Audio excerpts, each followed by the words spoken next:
আসসালামু আলাইকুম। আশা করি সকলেই ভালো রয়েছেন। একটা জমির দলিল লেখার পর রেজিস্ট্রি করার পূর্বে 5টি বিষয় খুব ভালোভাবে লক্ষ্য নজরে রাখবেন। এই 5টি বিষয় সাধারণত দলিলের তফসিল অংশে দেখতে পারবেন।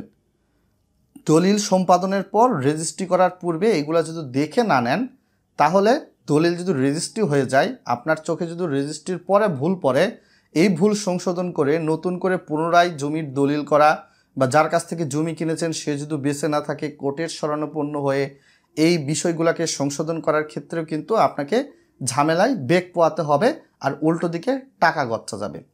প্রথম যে বিষয়টা বলবো সেটা হচ্ছে জমির মৌজার নাম। আসলে জমির মৌজার নাম দলিলে কি লেখা হচ্ছে, এ বিষয়টি আপনাকে 1 নম্বরে দেখতে হবে, লক্ষ্য করতে হবে, যাচাই করতে হবে। 2 নাম্বার, জমির খতিয়ান নাম্বার দলিলে কীরকম লেখা হচ্ছে, খতিয়ানে যেই রকম আছে সেই রকম না ভিন্ন রকমভাবে। 3 নাম্বার, বিশেষ করে জমির দাগ নাম্বার। এটাও কিন্তু একটা উল্লেখযোগ্য বিষয়। যারা রেজিস্ট্রেশন করে দেন, রেজিস্ট্রেশন করার পূর্বে এগুলা বিষয় আপনি লক্ষ্য নজর রাখবেন।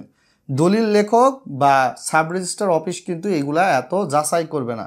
আপনার যদি ভুল হয়ে থাকে পরবর্তীতে তাদেরই লাভ, কেননা সরকারি যেই ফি লাগে একটা জমির দলিল সংশোধনের জন্য, আপনার পুনরায় দলিল সম্পাদন করে, তার চেয়ে বহুগুণে আপনার ঘুষের রাজ্য কিন্তু চলে সাব রেজিস্ট্রি অফিসে। এই বিষয়গুলো আপনারা লক্ষ্য নজর রাখবেন। 4 নাম্বার যে বিষয়টা হচ্ছে জমির পরিমাণ সঠিকভাবে লেখা হচ্ছে কিনা দলিলে, এটাও নজরে রাখবেন। আর 5 নাম্বার অতি গুরুত্বপূর্ণ বিষয় হচ্ছে জমির ম্যাপ বা নকশা অঙ্কন। দলিলের তফসিল অংশে কিন্তু এটা অঙ্কন করতে হয়।